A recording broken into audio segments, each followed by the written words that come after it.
Hello, this is Michael Zeev, and I made this video about my class, Mystic Art Circle, as an introduction and a little taste of what we do. We look at art, we talk about art, we talk about great ideas about art making.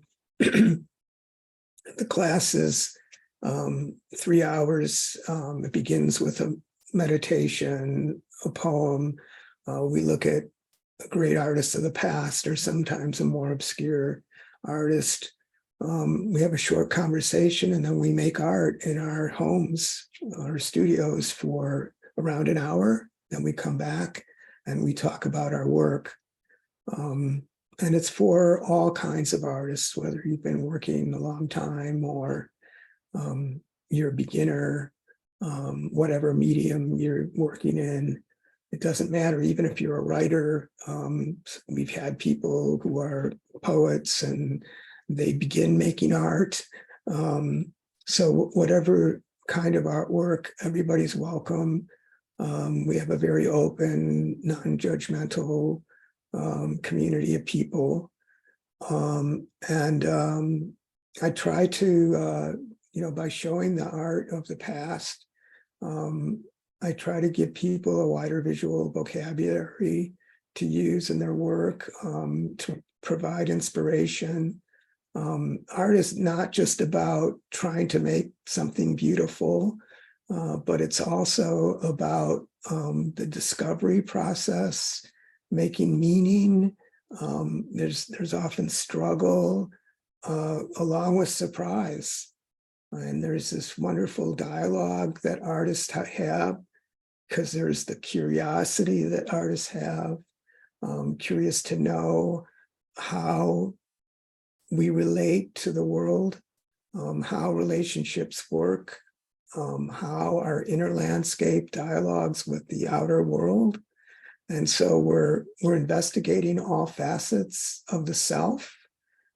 The sensual self, the feeling, somatic senses, the intuitive sense, the psychological sense, the spiritual, all these facets of ourself, we're opening ourselves, and oftentimes things may jump out of the shadows, and that's when the skill of being open and allowing for what arises to come is important. And we help each other in the class to cultivate that. How do we appreciate art? How do we appreciate each other's art? How do we keep an open mind? These are all things that we investigate. This amazing mystery of appreciation, cultivating that is a yoga, just like art making is a yoga of finding the self. Some people call it recognition. So I'm going to talk about that a little bit right now when we look at some artwork. So we're going to begin here with this, the great gallery of pictographs from Canyonlands National Park in Utah. Very mysterious paintings that were done 400 to 1100 AD. And they're a total mystery. Carl Jung says a symbol remains a perceptual challenge to our thoughts and feelings. That probably explains why a symbolic work is so stimulating. I love that quote. He's telling us that, symbols are alive. They have myriad meanings for each of us. You can't put them in a box. You can't contain them. And so when we look here, let me go back to these amazing paintings on the canyon side that, are these ancestors, are these aliens, whatever they are, is not as important as how we resonate with them and what they bring up in our imagination and how we respond.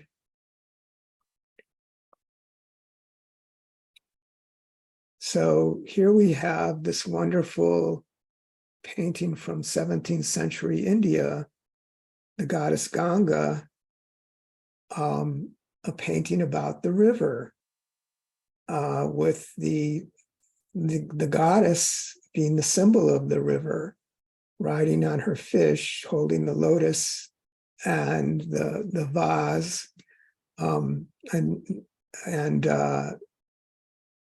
so in the ancient tantric traditions of India, the aim of life was not to become something, but to recognize something, which is very unlike our culture, where the aim of life is to become. But here it was to recognize what? What I was talking about earlier, this sense of the divine that we can contact through aesthetic appreciation, through prayer, through so many different ways. But, cultivating that recognition of who we are. This is the part of art making and enjoying art, interacting with art, that I feel has kind of been lost. And, down through the ages, that was the mode of dialoguing with art, was to recognize. They were tools of recognition. So here we have this icon it's a devotional icon to the river, to the goddess, and it brings up that feeling.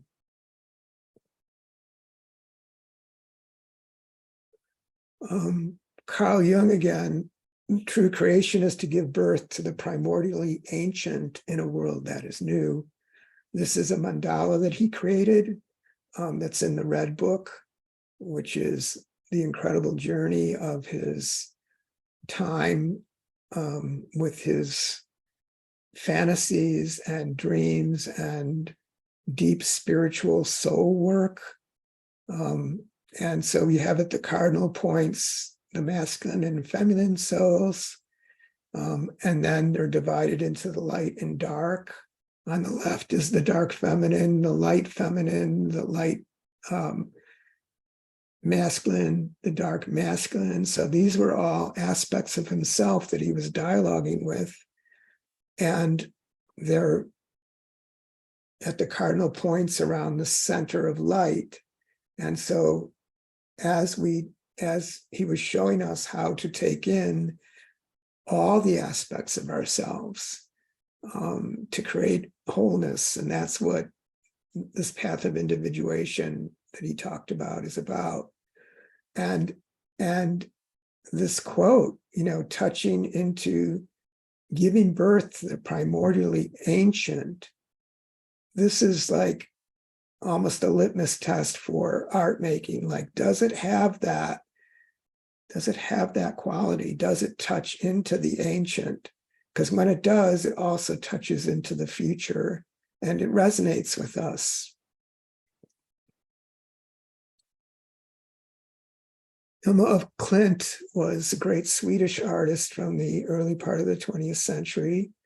Her art was far ahead of its day, and she knew that, and she didn't show her art very much because she knew that it wouldn't be appreciated by so many people. And she stipulated in her will that it would be shown 20 years after she died, but it took until not 2019, when she had a huge show in New York City, for it to really gain wide appeal. And the time is now right for that. She says the pictures were painted directly through me without any preliminary drawings and with great force. So she was like a direct conduit, at least for one period of her life. I don't know if this particular piece was in that period, but for a while there, she was just channeling work from source. And in a similar way, Paul Klee, this piece called Goldfish Wife from 1921, his work was very playful, imaginative, and often humorous. He says, everything vanishes around me and works are born as if out of the void. Ripe, graphic fruits fall off. My hand has become the obedient instrument of a remote will. Very similar to the statement that Hilmof Klint just made. He just had this incredible facility for letting his imagination work through his hand and heart. Marc Chagall, Angel with Palette, 1927 to 36. Chagall says, I do not need money. I have need of feelings, of words, words chosen wisely, of flowers called thoughts, of roses called presences, of dreams inhabiting the trees, of songs that make statues dance, of stars that murmur to the ears of lovers. He's portraying the artist as an angel, and the poet as an angel. He really considered himself a poet first and not a painter, and his best friends were poets. So it's a statement that I think this quote is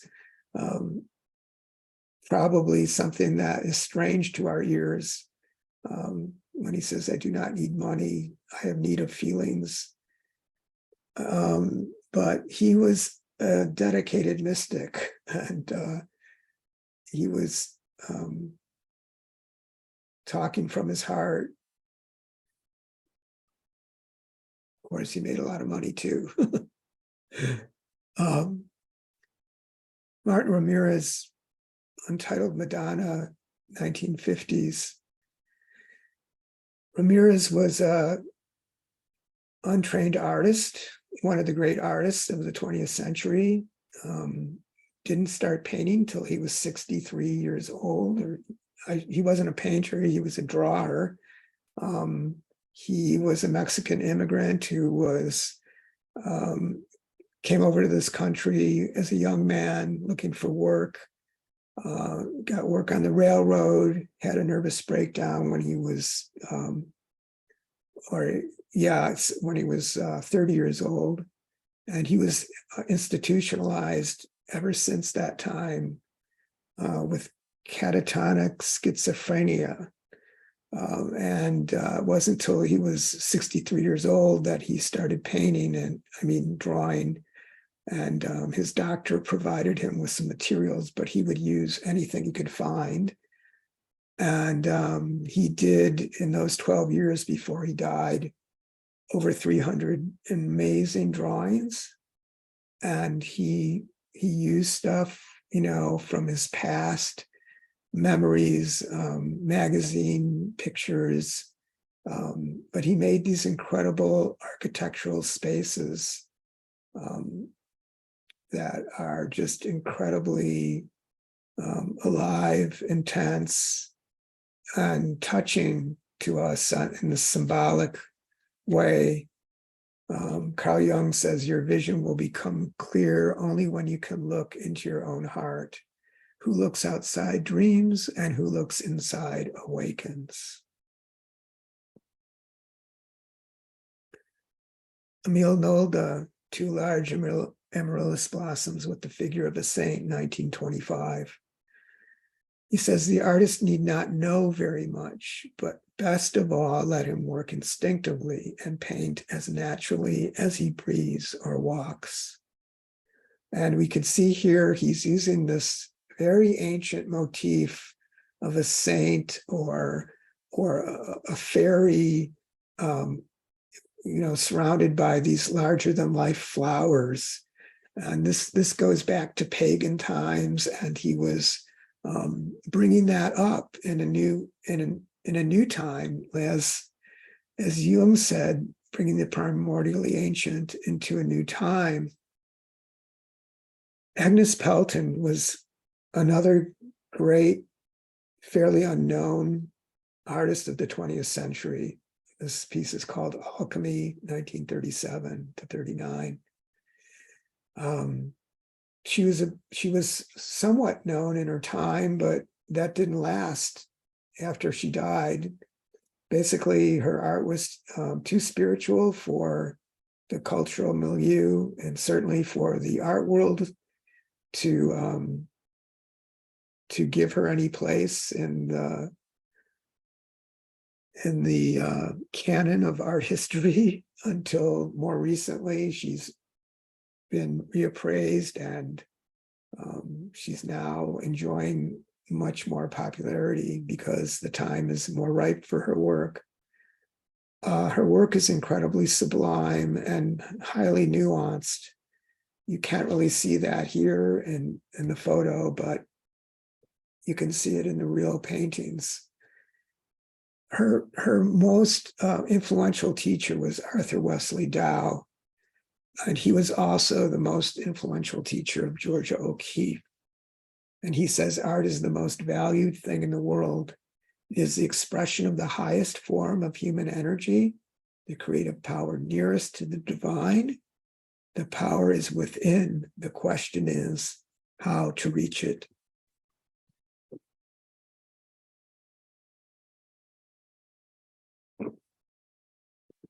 So finishing off this part with Henri Matisse, Nasturtiums with the painting Dance 1, 1912.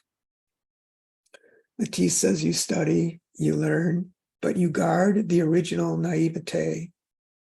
It has to be within you, as desire for drink is within the drunkard, or love is within the lover. I was just blown away when I first read this. It's so right on for the way I look at art making. And he was a highly trained artist, but that all ended up taking a back seat to his authentic, innocent, original naivete that really he gave over the reins to that to be his guide in his work. Not to say that all that he had learned didn't inform his work. So now I want to look at some of people that have been in my class for years. Laura Herman, this piece called The Color of Sound. And I don't know if she had thought about this goddess beforehand or whether she just appeared, but such a wonderful, she looks like she just came out of nowhere, and surrounded by these beautiful colors, holding a bowl or chalice, and there's like a pyramid shape and behind there. So these kind of mysterious symbols. It's very intimate, and yet we all can resonate with it. It has a universal appeal. So Laura started painting when she retired, and her primary creative activity was writing.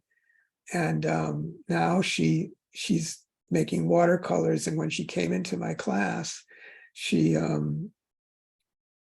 allowed herself to play more with what she was learning and experiment. And here she has this, very simple piece where she was letting the watercolor do its thing and just gently guiding it.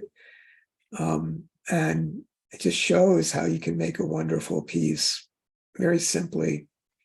Choppy water, still mountains. Shasta Ross has been a long time painter, and she works in series oftentimes. This one from her Phoenix series. And, the Phoenix is a potent symbol of rebirth, rising from the ashes.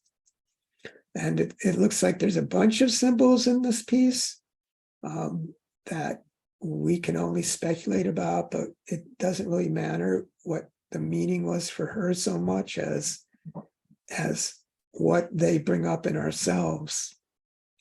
Because they have that charge of meaning for her, they emanate that for us. Shasta is interested in anything ancient, ancient art, archaeology, architecture, caves, land formations, animals, and she has a great imagination, and she uses that to work on these themes. This one, bear, from the bear series, it looks like it's in a cave in Lascaux or something, but much better colors. Very powerful, bold piece. Joan Clark often will work from a photograph, but she completely transforms it by simplifying the shapes, and she really gives it this heartfelt expression through her ability to use the brush and color. Now, in this one, Joan is working in a totally different way, just from what arose in the moment. She saw the blue became the back of the woman, and then it became this woman reaching down into the basket. So it all kind of arose spontaneously. And it's such a beautiful metaphor for the artistic process, especially the process of art making process or intuitive painting process.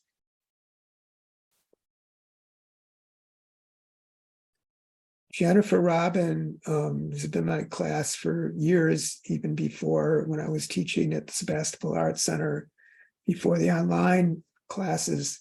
And she called this one a doodle. She was surprised I wanted to use it, but I think it's a wonderful abstract piece. She works in a variety of ways, and she gives herself free rein to paint in different ways. Great use of color. Now, this is an example of her landscape work. She's been doing plein air work for years, many years. And but when she started coming to the class, she gave herself permission to let her emotions flow more into the work, let her imagination enter more into the work. And this is called Spirits in a Smoke-Filled Sky too. So it's about the fires that we experienced the last 5 years in Northern California. And you feel her dialogue, her inner dialogue with that outer experience as a kind of an orange angel floating through the sky. That's the way I see it. Very powerful piece. Annalisa Madsen didn't really have art training, and she came into my class at a really difficult point in her life, suffering from a great loss. So going through the grief process, and the artwork really helped her to navigate that. And she just brought this incredible passion into her work. And she's sometimes like drawing with crayons in both hands and using whatever is on hand, and having no fear about going over stuff and where it's going to go and what will happen.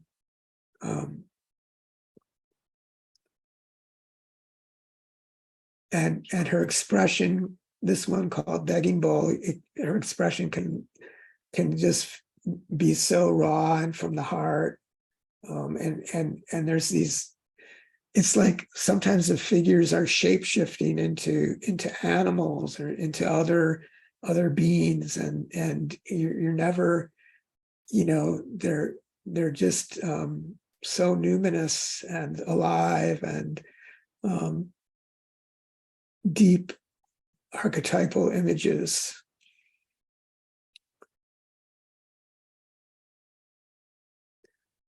Barkat Amarose also works in that way of playing with what's arising, using her imagination. But her muse is the light, and everything in her work is always light infused. And she did this wonderful children's book recently. She did watercolors as illustrations, and she wrote it, and you can see how her work lends itself to that.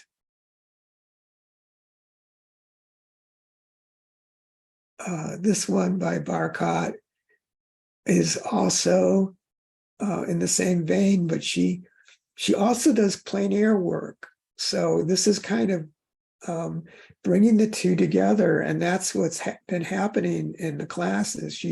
She's brought her plein air work in with the imaginative work, just like Jennifer has been doing, but in a different way. So her work has, a wonderful whimsical quality to it. Susan Amrita would do a small sketch, drawing, or watercolor of the artist that we looked at that day. And this time it was Franz Marc, which is misspelled. It should be M-A-R-C. Anyways, the great German expressionist painter who died in World War I. So he did the painting, The Blue Rider, and this horse. Susan has this wonderful way of bringing things to their essence, to simplify them. And she gives us this solid form of the horse, like this incredible sense of stability. And yet there's a sense of vulnerability in her work too. As we see here, Woman Holding Basket, this very poignant piece of a woman walking into the sunset or the sunrise, holding the empty basket. And it's really remarkable what she can do with these simple forms and the use of color, the use of line, composition. It's really like a poem of the heart, and I think I see that in all these artists. They're all making these beautiful poems of the heart. Finally, this piece by Odilon Redon, the great symbolist painter of the latter part of the 19th century, The Sacred Heart, 1910. He became very influenced by the Buddha and different spiritual, mystical traditions. Carl Jung says individuation is a philosophical, spiritual, and mystical experience. So this path of individuation, of investigating, of dreaming, of making art, of using the imagination to lead us into self-knowledge, into understanding who we are, what we are, where we belong, how we're connected to all of life.